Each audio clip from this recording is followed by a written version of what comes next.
ನಮಸ್ಕಾರ. ನನ್ನ ಹೆಸರು ಡಾಕ್ಟರ್ ಪ್ರಶಾಂತ್ ಆರ್ ಪುತ್ರನ್. ನಾನು ಶ್ರೀಶಂಕರ ಕ್ಯಾನ್ಸರ್ ಹಾಸ್ಪಿಟಲ್ನಲ್ಲಿ ಪೇಯ್ನ್ ಆ್ಯಂಡ್ ಪ್ಯಾಲಿಯೇಟಿವ್ ಡಿಪಾರ್ಟ್ಮೆಂಟ್ನಲ್ಲಿ ಕನ್ಸಲ್ಟೆಂಟ್ ಹುದ್ದೆಯಲ್ಲಿ ಕಾರ್ಯನಿರ್ವಹಿಸ್ತಿದ್ದೇನೆ. ಇವತ್ತಿನ ಸಂಚಿಕೆಯಲ್ಲಿ ನಾನು ಒಂದು ಸ್ಪೆಸಿಫಿಕ್ ಕಂಡೀಷನ್ ಬಗ್ಗೆ ಮಾತಾಡಬೇಕಂತ ಇಷ್ಟಪಡ್ತಿದ್ದೀನಿ. ಸೊ ಆ ಕಂಡೀಷನ್ ಹೆಸರು ಏನಂದರೆ ಪೋಸ್ಟ್ ಹರ್ಪಿಟಿಕ್ ನ್ಯೂರಾಲ್ಜಿಯಾ. ಸೊ ಈ ಪೋಸ್ಟ್ ಹರ್ಪಿಟಿಕ್ ನ್ಯೂರಾಲ್ಜಿಯಾ ಅಂದರೆ ಏನು, ಅದರದ್ದು ಸಿಂಪ್ಟಮ್ಸ್ ಯಾವ ರೀತಿ ಕಾಣಿಸ್ಕೊಳ್ಳುತ್ತೆ, ಯಾವ ಸ್ಟೇಜಲ್ಲಿ ಕಾಣಿಸ್ಕೊಳ್ಳುತ್ತೆ, ಹಾಗೂ ಕ್ಯಾನ್ಸರ್ಗೂ ಅದಕ್ಕೂ ಏನು ಸಂಬಂಧ, ಹಾಗೂ ಕೊನೆಯದಾಗಿ ಅದಕ್ಕೆ ಯಾವ ರೀತಿ ಟ್ರೀಟ್ಮೆಂಟ್ನ ಮಾಡಬಹುದು, ಇದ್ರ ಬಗ್ಗೆ ಮಾಹಿತಿಯನ್ನು ನೀಡೋಕ್ಕೆ ಇಷ್ಟಪಡ್ತೀನಿ. ಸೊ ಮೊದಲನೇದಾಗಿ ಆ ಪದದ ಅರ್ಥ. ಪೋಸ್ಟ್ ಹರ್ಪಿಟಿಕ್ ನ್ಯೂರಾಲ್ಜಿಯಾ ಅಂದರೆ ಈ ಹರ್ಪಿಸ್ ಇನ್ಫೆಕ್ಷನ್ ನಂತರ ಬರುವ ನರಕ್ಕೆ ಸಂಬಂಧಪಟ್ಟ ನೋವು. ಸೊ ಈ ಹರ್ಪಿಸ್ ಇನ್ಫೆಕ್ಷನ್ ಏನಂತ ಹೇಳಿದ್ರೆ ಆಲ್ಮೋಸ್ಟ್ ಎಲ್ರಿಗೂ ಗೊತ್ತಿರುವಂಥದ್ದೇ. ಸೊ ಈ ಹರ್ಪಿಸ್ ವೈರಸ್ ಎನ್ನುವ ಇನ್ಫೆಕ್ಷನ್ ಆಗತ್ತೆ. ಸೊ ಅದು ಎಲ್ಲ ಆಗ್ಬೋದು, ಬಾಡಿಯಲ್ಲಿ ಯಾವ ಪಾರ್ಟಲ್ಲೂ ಕೂಡ, ಅಂಗಾಂಶದಲ್ಲೂ ಕೂಡ ಆಗ್ಬೋದು. ಅಂದರೆ ಹೆಡ್ ಆ್ಯಂಡ್ ನೆಕ್ ಏರಿಯಾದಲ್ಲಿ ಬರ್ಬೋದು, ಅಥವಾ ಥೊರ್ಯಾಕ್ಸ್ ರೀಜನ್ ಅಂತ ಹೇಳ್ತೀವಿ, ಚೆಸ್ಟ್ ರೀಜನ್, ಆ ರೀಜನಲ್ಲಿ ಬರ್ಬೋದು, ಕಾಲು ಕೈಯಲ್ಲೂ ಕೂಡ ಕಾಣಿಸ್ಕೋಬೋದು. ಬಟ್ ಮೋಸ್ಟ್ ಕಾಮನ್ ಆಗಿ ಬರುವಂಥ ರೀಜನ್ ಅಂತ ಹೇಳಿದ್ರೆ ಥೊರಾಸಿಕ್ ರೀಜನ್, ಸೊ ನಮ್ಮ ಎದೆ ಭಾಗ. ಹಾಗೂ ಸೆಕೆಂಡ್ ಕಾಮನ್ ಅಂತ ನೋಡಿದರೆ ಮುಖದ ಭಾಗ. ಸೊ ಈ ಇನ್ಫೆಕ್ಷನ್ ಯಾವ ರೀತಿ ಆಗತ್ತೆ? ಸೊ ಇದೊಂದು ಕಾಮನ್ ಯಾವುದೇ ಒಂದು ವೈರಲ್ ಇನ್ಫೆಕ್ಷನ್ ಥರ. ಸೊ ಅದು ಇನಿಷಿಯಲ್ ಸ್ಟೇಜಸ್ ಆಫ್ ಇನ್ಫೆಕ್ಷನ್ ನೋಡಿದ್ರೆ ಸ್ಕಿನ್ನಲ್ಲಿ ನಿಮಗೆ ಚೇಂಜಸ್ ಕಾಣಿಸ್ಕೊಳ್ಳುತ್ತೆ. ಸೊ ಆ ಸ್ಕಿನ್ನಲ್ಲಿ ಗುಳ್ಳೆ ಥರ, ನೀರು ತುಂಬಿದ ಗುಳ್ಳೆ ಥರ ಕಾಣಿಸ್ಕೊಳ್ಳುತ್ತೆ. ಸೊ ಅದರದ್ದು ಇನಿಷಿಯಲ್ ಸ್ಟೇಜಸ್. ಸೊ ಇವಾಗ ಯಾವ ರೀತಿದು ನೋವು ಕಾಣಿಸ್ಕೊಳ್ಳಲ್ಲ, ಸ್ವಲ್ಪ ಉರಿ ಇರಬಹುದು. ಅದಕ್ಕೆ ಸಾಮಾನ್ಯವಾಗಿ ಜನರು ಏನು ಮಾಡ್ತಾರೆ, ನಮ್ಮ ಈ ಡರ್ಮಟಾಲಜಿಸ್ಟ್ ಅವ್ರ ಹತ್ರ ಹೋಗಿ ಅದಕ್ಕೆ ಚಿಕಿತ್ಸೆಯನ್ನು ಪಡಿತಾರೆ. ಸೊ ಅವರು ಅದಕ್ಕೆ ಬೇಕಿರುವ ಆ್ಯಂಟಿವೈರಲ್ ಓರಲ್ ಮೆಡಿಕೇಷನ್ಸ್ ಇರ್ಬೋದು, ಟ್ಯಾಬ್ಲೆಟ್ಸ್ ಇರ್ಬೋದು, ಅಥವಾ ಆಯಿಂಟ್ಮೆಂಟ್ ಇರ್ಬೋದು, ಇದನ್ನೆಲ್ಲ ಪ್ರಿಸ್ಕ್ರೈಬ್ ಮಾಡ್ತಾರೆ. ಸೊ ಇದು ಈ ಇನಿಷಿಯಲ್ ಸ್ಟೇಜ್ ಆಫ್ ಇನ್ಫೆಕ್ಷನ್ನ ಟ್ರೀಟ್ ಮಾಡೋದಕ್ಕೆ. ಸೊ ಕ್ರಮೇಣ ಏನಾಗುತ್ತೆ, ಒಂದು ಸ್ಪ್ಯಾನ್ ಆಫ್ 14 days ಆದಾಗ ಯಾವುದು ಆ ಗುಳ್ಳೆ ಇದೆಯೋ ಅದು ವಾಸಿಯಾಗಿಬಿಟ್ಟು ಒಂಥರ ಸ್ಕಾರ್ ಥರ, ಸ್ಕಿನ್ ಚೇಂಜಸ್ ಥರ ಕಾಣಿಸ್ಕೊಳ್ಳುತ್ತೆ. ನಿಮಗೆ ಎಕ್ಸಾಕ್ಟ್ಲಿ ಮಾರ್ಕ್ ಮಾಡ್ಬೋದು ಎಲ್ಲಿ ನನಗೆ ಆ ಇನ್ಫೆಕ್ಷನ್ ಆಗಿತ್ತು ಅಂತ. ಸೊ ಇದರದ್ದು ನೆಕ್ಸ್ಟ್ ಕತೆ ಏನು? ಸೊ ಮೋಸ್ಟ್ ಆಫ್ ದ ಪೇಷಂಟ್ಸ್ಗೆ ಈ ಥರ ಅದು ವಾಸಿಯಾಗಿಬಿಟ್ಟು ಯಾವ ರೀತಿ ತೊಂದರೆನೂ ಕಾಣಿಸ್ಕೊಳ್ಳಲ್ಲ. But in certain percentage of patients ಏನಾಗುತ್ತೆ ಅಂತ ಹೇಳಿದ್ರೆ, ಕ್ರಮೇಣ 3 ತಿಂಗಳು, 6 ತಿಂಗಳು, ಅಥವಾ 1 ವರ್ಷನೂ ಆಗಿರ್ಬೋದು, ಅದರ ನಂತರ ಅದೇ ಭಾಗದಲ್ಲಿ ನೋವು ಕಾಣಿಸ್ಕೊಳ್ಳುತ್ತೆ. ಸೊ ಇದು ನೋವು ಅಂದರೆ ಈ ಸಾಮಾನ್ಯ ನೋವಲ್ಲ.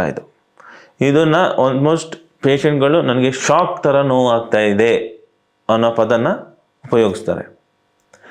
ಸೊ ಹೇಗೆಂದರೆ ನಮ್ಮ ದೇಹದ ಒಂದು ಅಂಗಾಂಶದಿಂದ ಇನ್ನೊಂದು ಕಡೆಗೆ ಶಾಕ್ ಥರ ನೋವು ಕಾಣಿಸ್ಕೊಳ್ಳುತ್ತೆ. ಓಕೆ, ಸೊ ಇದು ಯಾಕೆ ಆಗತ್ತೆ? ಯಾಕಂತ ಹೇಳಿದ್ರೆ ಈ ಹರ್ಪಿಕ್ಸ್ ಇನ್ಫೆಕ್ಷನ್ ಅನ್ನೋ ವೈರಸ್ಸು ಇದಕ್ಕೆ ಈ ನರ್ವ್ಸ್ ತುಂಬ ಇಷ್ಟ. ಸೊ ನರ ಕೂಡ ಒಂದು ಸೆಲ್. ನಮ್ಮ ದೇಹದಲ್ಲಿ ಹಲವಾರು ಬೇರೆ ಬೇರೆ ರೀತಿ ಸೆಲ್ಸ್ ಇರುತ್ತವೆ. ಸೊ ಕಣ್ಣಲ್ಲಿರೋ ಸೆಲ್ಸ್ ನಮಗೆ ಕಲರ್ನ ಅಪ್ರಿಷಿಯೇಟ್ ಮಾಡೋಕ್ಕೆ ಹೆಲ್ಪ್ ಮಾಡುತ್ತೆ. ಕಿವಿಯಲ್ಲಿರೋದು ನಮಗೆ ಸೌಂಡ್ನ ಅಪ್ರಿಷಿಯೇಟ್ ಮಾಡಿಸುತ್ತೆ. ಅದೇ ರೀತಿ ಸ್ಕಿನ್ನಲ್ಲೂ ಕೂಡ ಸೆಲ್ಸ್ ಇದೆ, ಸ್ಕಿನ್ನಲ್ಲೂ ಕೂಡ ನರಗಳಿರ್ತವೆ. ಸೊ ಈ ನರದ್ದು ಸೆಲ್ಗೆ ಹೋಗಿ ಅದು ಅದ್ರ ಒಳಗಡೆ ವಾಸಿ ಮಾಡುತ್ತೆ.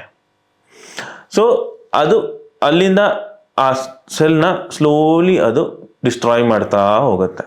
ಸೊ ನಮ್ಮ ದೇಹದಲ್ಲಿ ನರ ಅಂದರೆ ನಾವು ಅದನ್ನು ನಮ್ಮ ಕರೆಂಟ್ ವೈರ್ಗೆ ಕಂಪೇರ್ ಮಾಡ್ಬೋದು.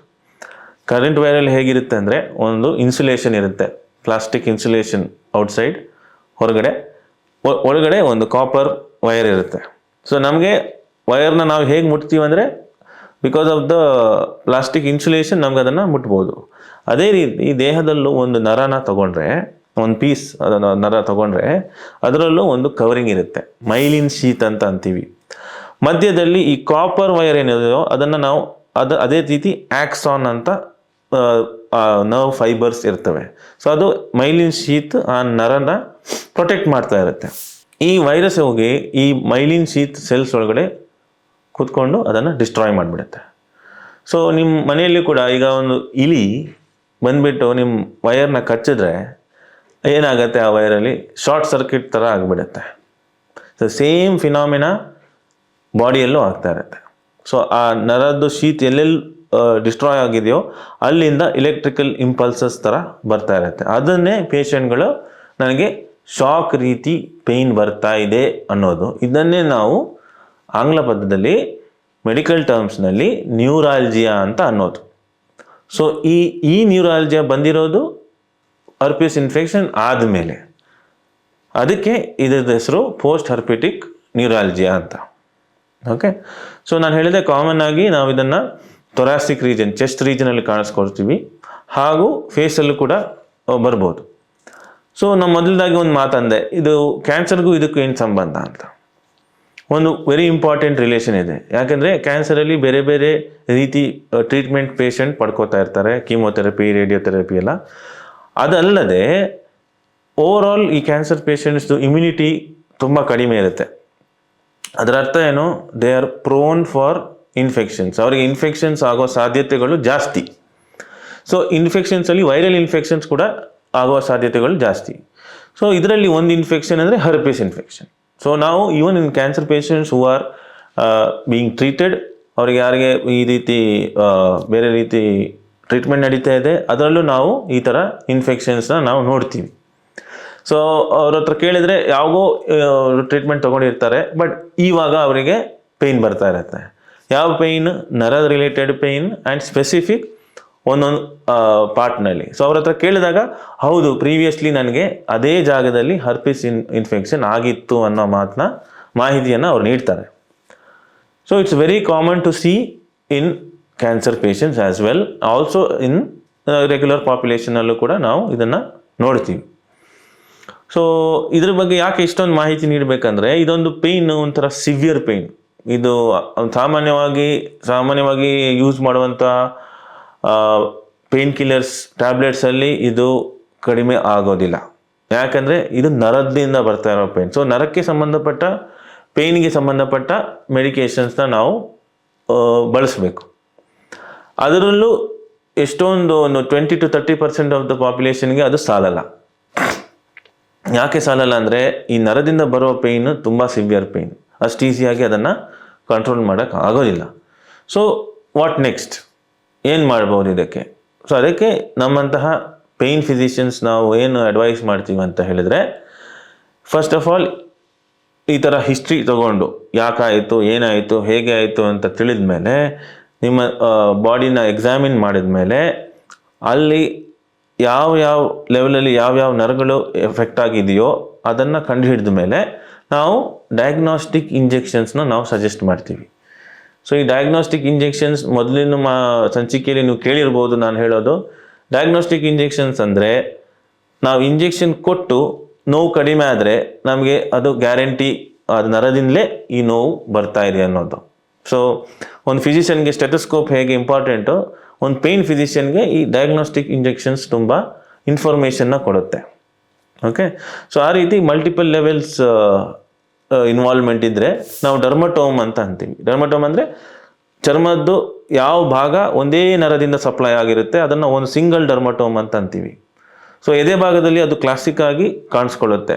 ಒಂದೊಂದು ಲೆವೆಲಲ್ಲಿ ಒಂದೊಂದು ನರ ಪೂರ್ತಿ ಹಿಂದೆಯಿಂದ ಹಿಡಿದು ಮುಂದೆ ತನಕ ಒಂದು ಚರ್ಮದ ಭಾಗನ ಸಪ್ಲೈ ಮಾಡುತ್ತೆ. ಸೊ ಅವರಿಗೆ ಅಲ್ಲಿ ಪೋಸ್ಟ್ ಹರ್ಪಿಟಿಕ್ ಇನ್ಫೆಕ್ಷನ್ ಆಗಿದ್ದರೆ, ನ್ಯೂರಾಲ್ಜಿಯಾ ಇದ್ದರೆ, ಅವರು ನನಗೆ ಹಿಂದಿಂದ ಸ್ಟಾರ್ಟ್ ಆಗಿ ಮುಂದೆ ಬರುತ್ತೆ ನೋವು ಅಂತ ಹೇಳ್ತಾರೆ. ಸೊ ಅದನ್ನು ನಾವು ರೇಡಿಯೇಷನ್ ಆಫ್ ಪೇಯ್ನ್ ಅಂತ ಅಂತೀವಿ. ಸೊ ಆ ನರಗಳನ್ನು ನಾವು ಕಂಡುಹಿಡಿತೀವಿ. ಹೇಗೆ ಕಂಡುಹಿಡಿತೀವಿ ಅಂದರೆ, ಯೂಸಿಂಗ್ ಅಲ್ಟ್ರಾಸೌಂಡ್ ಸ್ಕ್ಯಾನಿಂಗ್.